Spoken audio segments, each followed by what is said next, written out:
সংস্কারের ব্যাপারে আপনারা জানেন এক শ্রেণী পাগল হয়ে গেছে, খালি নির্বাচন নির্বাচন নির্বাচনের মাধ্যমে আপনারা আমাদেরকে কি দেবেন?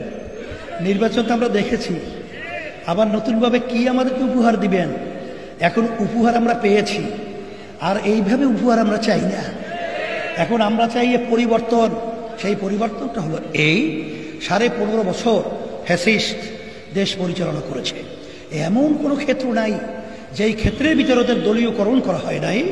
ওদের অযোগ্য লোকদেরকে দল হিসেবে পরিচয় পাওয়ার পরে সেখানে বসিয়ে আমাদের মানুষদেরকে ওরা মনে করছে আমরা প্রজা, আমরা হলো গোলাম, ওরা হলো রাজা।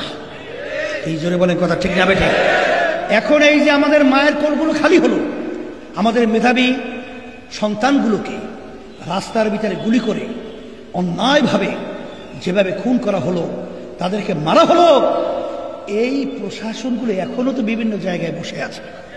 কথা বলে না, আছে না নাই? এবং এই দেশের ভিতরে যারা দিনের ভোট রাতে করেছে, রাতে দিনের ভোট রাতে, আপনারা শুনছেন আপনার বাপের বসে এই বাংলাদেশে হয়েছে দিনের ভোট রাতে। এখন এই বিভিন্ন জায়গায় সংস্কার দরকার নাই, আসতে বলে সংবিধানের মাধ্যমে দেশ চলে।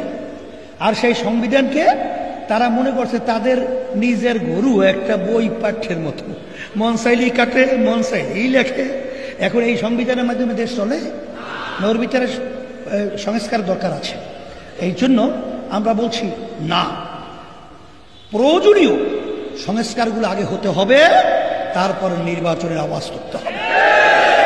কথা পরিষ্কার। সেই হিসাবে আমি বলবো বর্তমান অন্তর্বর্তীকালীন সরকার যারা রয়েছেন, যে আপনারা প্রয়োজনীয় সংস্কারগুলো আগে করবেন নিশ্চিত, এরপরে আপনারা খুব ত্বরিত জাতীয় নির্বাচনের পরিবেশ তৈরি করবেন। এইটা আমাদের এই মজলিস থেকে সর্বত্র আমরা এটা বলছি।